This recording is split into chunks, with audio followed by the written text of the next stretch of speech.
Edwards, the coffee with the extra flavor lift, brings you Night Editor.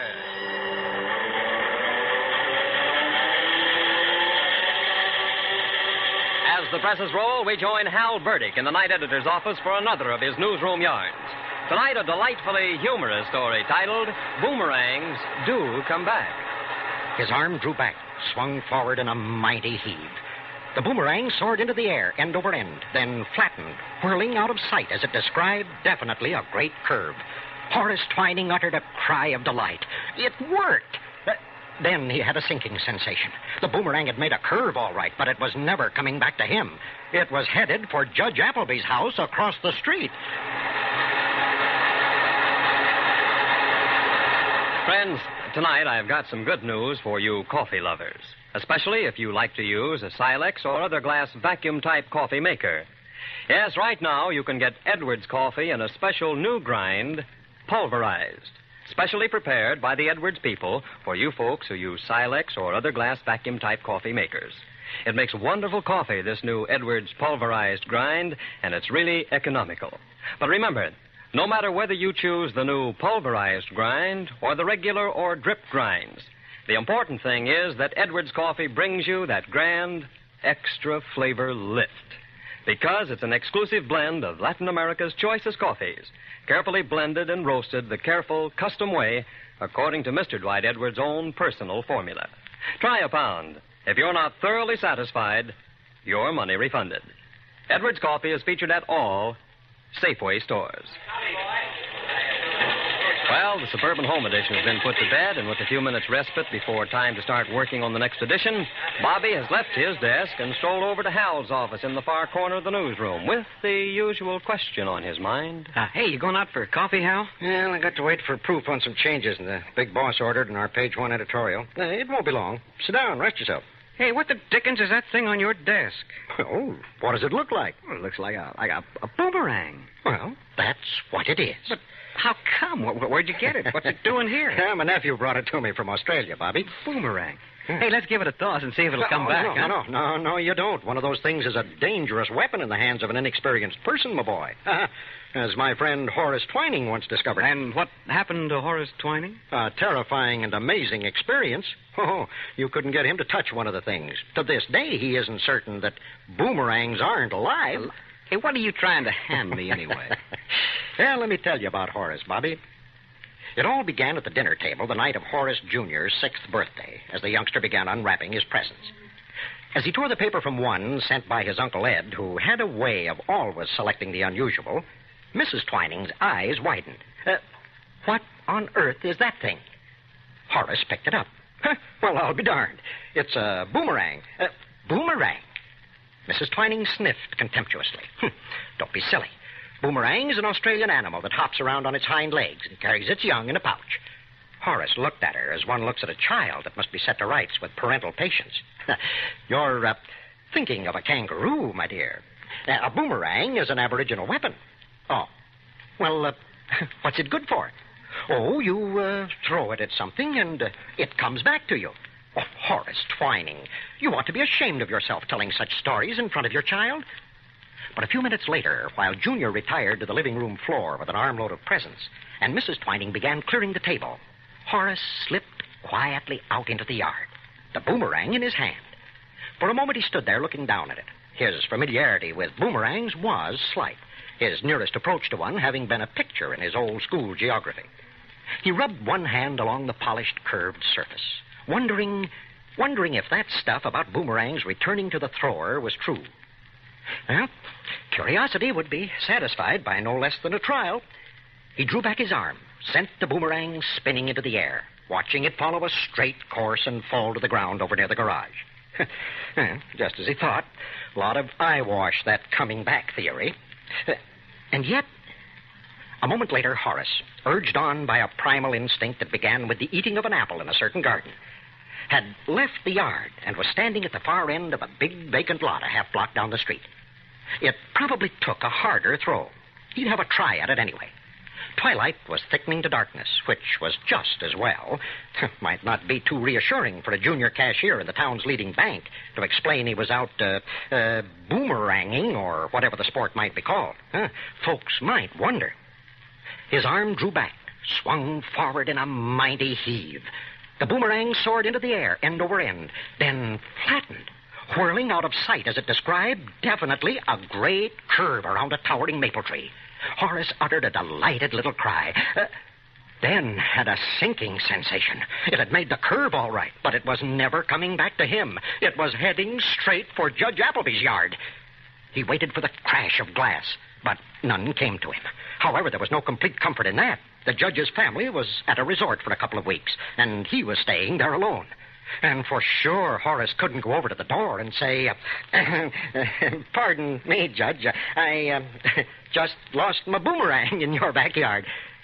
Not with Judge Appleby, a director in the bank. He would decide Horace Twining was off his nut and do something about it quickly. No, his curiosity had played him false. He could only go back home and hope that neither Junior nor his mother would think of the fool boomerang again. Had Horace only known it, Judge Appleby would have welcomed a call about boomerangs or anything else. The judge was sitting at his library desk, staring white-faced into the muzzle of a gun, held in the thick hand of a man hunched forward in the chair opposite him, dimly outlined by the fading light that fell through the windows. And the judge was hearing, you didn't believe me 10 years ago when you were sending me up for a stretch in the state pen, and I told you I'd get you for it someday. Well, I'm making good on that promise. I'm the guy who calls the deal this time. You're talking like a madman, Krasnick. Yeah, maybe I am stir-crazy. Guys get that way in the big house. Put that gun away. Before you, I'm putting it away when I finish with you, mister. The judge's eyes swept frantically around the room. He might make a bolt for the open French doors that led to the garden, but he knew he would never get there. No, better to take it facing the gun than in the back. All right, Appleby. This is it. He tried to cry out a last appeal, but the words were a tight knot in his throat. He closed his eyes against the blast that in a second would snuff out his life, strangely aware in his terror of the clean freshness of the night wind that blew back the drapes from the open door. Then he heard not the explosion of a gun, but a sharp cry of pain, the thud of a body falling to the floor, the crash of something hitting the desk. His eyes snapped open. The chair opposite was empty. The gun had fallen on the desk. His hand shot out to grasp it. He leaped out of the chair, circled the desk. On the floor, Krasnick was lifting himself on one elbow, blood trickling from a cut on his temple. But the judge was asking no questions. He was barking an order for Krasnick to stay where he was, while his free hand beat a tattoo on the telephone receiver cradle, and he shouted at Central to get the police there as fast as she could. The police sergeant stayed behind as Krasnick was finally taken out to the car. I still don't get what it was that clouded him on the head, Judge. Well, no more do I, Sergeant. I had my eyes closed when... Hey, Judge, what's this? The sergeant bent over to pick up an object from the floor. Huh? Well, I'll be doggone. It's a boomerang. Eh? Boomerang? Yeah, well, sure. Look, he crossed to the open French doors. Yeah, must have come whizzing in this way and hit him. Oh, but who'd be out in my yard throwing boomerangs, Sergeant? Oh, these things carry a long ways, Judge. Yeah, long ways. Might have been thrown from clear across the street. Yeah, I know all about 'em. I made trips to Australia when I went to sea as a young fella. But would it knock a man off a chair? Oh, sure. A boomerang is a dangerous weapon. The sergeant stepped out into the yard. Yeah, now you hold it like this, see? Then you pull your arm back and you give it a throw. Holy smokes, Judge, the thing slipped out of my hand. Well, it won't go very far, Sergeant. Far? We don't know how far it'll go. And suppose it busts a window or smashes into a car or maybe hits somebody on the head. Oh, look, Judge, this could be bad for me. A knowing smile lighted Judge Appleby's face. Yes, I see what you mean. And I think perhaps we might reach an understanding. We're the only ones who know about the boomerang. With an election coming up, be much nicer if people were given to understand I disarmed and captured Krasnick with my bare hands. Yes, and better for you if people didn't know that you... Oh, sure, Judge. I'll forget the boomerang if you will. Their hands met in the darkness. The bargain of silence was sealed. Over in his backyard, Horace Twining drew a pan of fresh water for the dog. His thoughts were still on Junior's lost present from Uncle Ed. Sooner or later, questions were going to be asked. He'd have to think up some story to tell about what happened to it. He bent over to put the water in front of the dog's kennel. Then he was plunging forward, face down in the pan. Someone had sneaked up behind him and given him a good, swift kick. He stood up, sputtering. There was no one else in the yard. But confound it, someone or something... There on the grass in the light from the kitchen window, The boomerang. A queer feeling came over Horace. It was impossible. It couldn't be, yet there it was. But how? A half hour had passed since he threw it, and that was in a vacant lot way down the street. His feeling now was a sharp little tingle of fear. This was uncanny. It was eerie, as if the darned thing had been sailing around all that time looking for him so it could come back to him, and irritated by his faithlessness, given him a swift kick to show it didn't like to be trifled with. Gave him the feeling there was something alive about it, something awesome and threatening, as if the ghost of some aborigine inhabited the wood. He had picked it up gingerly, holding it between a thumb and forefinger, and it felt cold to his touch. Now the back door opened, and Mrs. Twining came out on the porch. For goodness sake, what are you doing with that boomeroo? Rang, my dear. Roo is the animal. Well, roo or rang, what are you doing with it? Planning to throw it at something and see if it'll come back to you? No, he shivered. No, my dear. I'm planning to put it in the ash can and let the men take it away in the morning. A boomerang is a far too dangerous an object to put in a small boy's hands. Boomerangs do come back, my dear. And don't ask me how I know. I just do. That's all.